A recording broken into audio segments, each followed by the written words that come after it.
भारतीय film industry और आजादी का आपस में एक बड़ा गहरा रिश्ता है। आजादी के वक्त लोगों ने ढेरों सपने देखे थे, लेकिन उन सपनों के साकार होने में अभी वक्त था। जब लोग इन चीजों से जूझ रहे थे तो सिनेमा ने उनके ख्वाब पूरे करने शुरू किए। ये जिन लोगों की वजह से हो रहा था, उनमें कई अदला बदली के शिकार कलाकार थे जो अपना सब कुछ छोड़कर दूसरे मुल्क में पनाह लेने आए थे। उसी में एक नाम था अभिनेता राजेंद्र कुमार का। इंडियन फिल्म हिस्ट्री से मैं भूपेंद्र आपका स्वागत करता हूं। तो आज हम बॉलीवुड के गोल्डन एरा के राजेंद्र कुमार के बारे में बात करेंगे। अभिनेता राजेंद्र कुमार, जिनकी एक साथ 6 फिल्में 25 हफ्तों तक सिनेमा घरों में चलती रहती थी। राजेंद्र कुमार 20 जुलाई 1929 को पंजाब के सियालकोट में जन्मे थे, जब हमारा देश ब्रिटिश इंडिया कहलाता था। उनके दादाजी मिलिट्री कॉन्ट्रैक्टर थे और उनके पिताजी श्री लुभाया राम कराची और सिंध में कपड़े का बिजनेस किया करते थे। उनकी पत्नी का नाम शुक्ला था। उनकी 2 बेटियां भी थी और एक बेटा, जिन्होंने बॉलीवुड सिनेमा में भी काम किया था। मतलब राजेंद्र खाते पीते घर के थे, लेकिन बंटवारे ने आरामगाह छीनकर एक रिफ्यूजी में तब्दील कर दिया था, जिसे अपना मुल्क छोड़कर परिवार संग दिल्ली आना पड़ा। पैसे की जरूरत थी, कमाने का कोई जरिया चाहिए था, क्योंकि सारा काम धंधा तो पाकिस्तान में रह गया था। राजेंद्र कुमार ने सोचा, करना तो है ही, तो कुछ ढंग का ही करते हैं। सो फिल्मों में जाने का सोचा, लेकिन हीरो बनने का नहीं, डायरेक्टर बनने का। लेकिन पैसों की इतनी किल्लत थी कि ट्रेन तक का किराया जेब में नहीं था। अपनी कलाई से घड़ी उतारी और बेच दी सिर्फ 65 रुपए में। फ्रंटियर मेल पकड़ी और अपने सपनों की पोटली लिए पहुंच गए सपनों की नगरी मुंबई। राजेंद्र कुमार मुंबई पहुंचकर मशहूर डायरेक्टर HS रावल को असिस्ट करने लगे और इसी दौरान प्रोड्यूसर देवेंद्र गोयल की नजर इन पर पड़ी और उन्होंने राजेंद्र को अपनी फिल्म जोगन में दिलीप कुमार और नरगिस के साथ साइन कर लिया। ये साल था 1955। इस फिल्म के लिए इन्हें मात्र 1500 रुपए मिले थे। ये फिल्म हिट हुई और राजेंद्र कुमार को स्टार माना जाने लगा। एक वक्त जिनकी अमूमन हर फिल्म सिल्वर जुबली होती थी, लोग उन्हें प्यार से जुबली कुमार बुलाने लगे थे। ये वक्त था जब भारत की फिल्म इंडस्ट्री में सुपरस्टार नहीं हुआ करते थे। वैसे अगर सुपरस्टार का दर्जा होता तो इन्हें जरूर मिलता।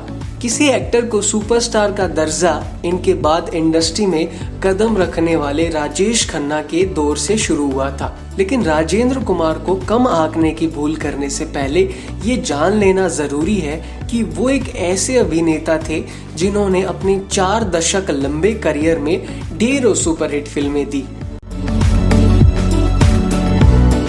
60 के दशक में तो एक ऐसा वक्त भी आया जब इनकी 25 से 30 फिल्में एक ही समय पर सिनेमाघरों में सिल्वर जुबली सेलिब्रेट कर रही थी।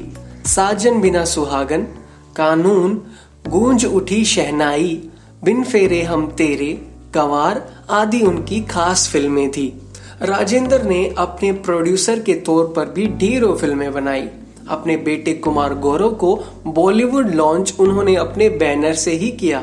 वो फिल्म थी लव स्टोरी। 1981 में आई ये फिल्म ब्लॉकबस्टर रही और गौरव रातों रात स्टार बन गए, लेकिन उनका करियर आगे कुछ खास चल नहीं पाया।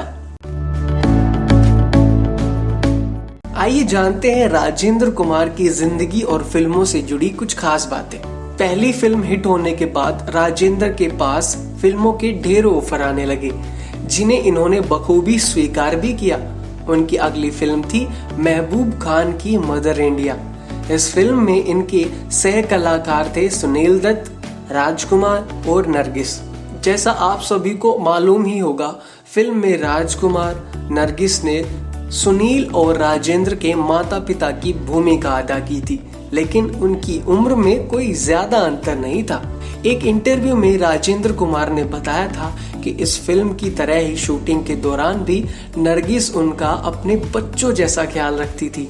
सुबह हाथ में ब्रश और पेस्ट लेकर वो ही राजेंद्र और सुनील को जगाने आती थी। जबकि फिल्म में इनके पिता का किरदार निभाने वाले राजकुमार को ये डैडी और उल्लू का पट्टा कहकर बुलाते थे। राजेंद्र कुमार का सियालकोट में महल नुमा मकान था, लेकिन भारत आने के बाद उनके पास घर ही नहीं था। मुंबई में रहने के दौरान जब उन्हें कार्टर रोड पर एक खाली बंगले के बारे में पता चला तो वो उसे खरीदने की जुगत में लग गए।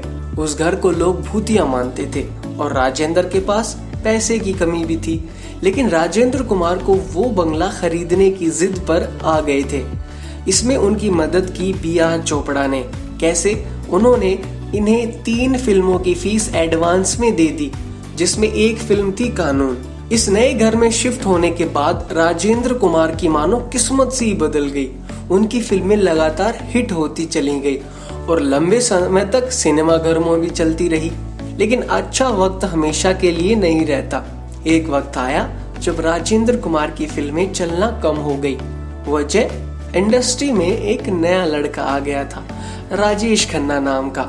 राजेश खन्ना की फिल्में अब काफी पसंद की जाने लगी थी, लेकिन उन्हें सुपरस्टार बनने में अभी भी कुछ वक्त बाकी था। फिर भी राजेश खन्ना ने राजेंद्र कुमार के बंगले को खरीदने की इच्छा जता दी और ये बात सबको हैरान करने वाली थी।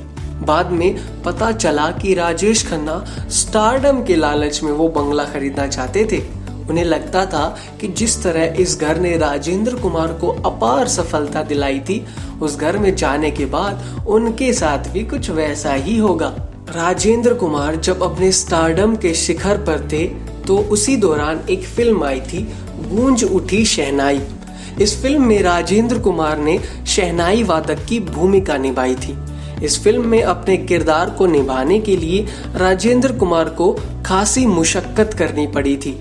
उन्होंने शहनाई तो नहीं सीखी, लेकिन एक्सप्रेशन सीखने पड़े। इस काम में उन्होंने मशहूर शहनाई वादक बिस्मिल्लाह खां से मदद ली। राजेंद्र कुमार लकड़ी की नकली शहनाई लेकर शीशे के सामने बैठ जाते और रिकॉर्डिंग के दौरान बिस्मिल्लाह को देखकर उनके एक्सप्रेशन और कंधे गले की हरकत को कॉपी करने की कोशिश करते। फिल्म रिलीज होने के बाद जब राजेंद्र कुमार ने बिस्मिल्लाह खां को फिल्म दिखाकर उनसे फीडबैक लिया तो उन्होंने कहा, आप फिल्म में कहाँ थे? मैंने तो फिल्म में सिर्फ खुद को देखा। राजेंद्र कुमार ने 1950 और 1960 के दशक में कई कामयाब फिल्में दी। इनमें धूल का फूल, मेरे महबूब, संगम और आरजू प्रमुख रही। राजेंद्र कुमार को फिल्म फेयर पुरस्कार के सर्वश्रेष्ठ अभिनेता की श्रेणी में 3 बार नामांकन मिला। हालांकि उन्हें कभी ये पुरस्कार नहीं मिल पाया। क्यों? क्योंकि वो ये दौर था जब बहुत सारे महान अभिनेता आगे आ रहे थे, जो कुछ मामलों में उनसे थोड़े से आगे नजर आए। लेकिन बेहतर ये हुआ कि राजेंद्र कुमार को नेशनल अवार्ड से सम्मानित किया गया। 1969 में उन्हें पद्मश्री से सम्मानित किया गया। हिंदी फिल्म कानून और गुजराती फिल्म मेहंदी रंग लाग्यो के लिए उन्हें पंडित जवाहरलाल नेहरू के कर कमलों द्वारा राष्ट्रीय पुरस्कार से सम्मानित किया गया। आपको ये तो पता होगा कि फिल्म अभिनेत्री नूतन अपने जमाने की नामी अभिनेत्री रही, जिनसे राजेंद्र कुमार बेइंतहा मोहब्बत करते थे। उनका रिश्ता काफी करीबी रिश्ता था। परिवार वालों ने जब नूतन से शादी करने के लिए राजेंद्र कुमार को मना कर दिया तो वे इस रिश्ते के टूटने से कई महीनों तक इतना रोए कि उनकी आंखों में बीमारी तक हो गई थी। और नतीजा ये रहा कि इन दोनों ने एक साथ किसी भी बॉलीवुड फिल्म में काम ही नहीं किया। फिर बहुत समय बाद सावन कुमार की कोशिश थी कि उम्र के ढलान पर फिल्म के जरिए इन दोनों को एक बार फिर मिलाया जाए। अपनी बेहतरीन प्रस्तुति के साथ साजन की सहेली में उन्होंने रेखा, विनोद मेहरा, राजेंद्र कुमार और नूतन को शामिल किया। फिल्म दर्शकों को बेहद पसंद भी आई। राजेंद्र कुमार ने अपने करियर में कुल 81 फिल्में की हुई हैं। आखिरी फिल्म इन्होंने 1997 में एक था दिल एक थी धड़कन में सपोर्टिंग एक्टर के रूप में काम किया था। 12 जुलाई 1999 को कैंसर की वजह से उनका निधन हो गया था। ऐसे महान अभिनेता अपनी कलाकारी की वजह से हमेशा याद रखे गए थे और हमेशा याद रखे जाएंगे। ऐसे ही और बॉलीवुड इंटरेस्टिंग वीडियोस देखने के लिए हमारे चैनल को सब्सक्राइब कीजिए और बेल आइकन पर क्लिक कीजिए।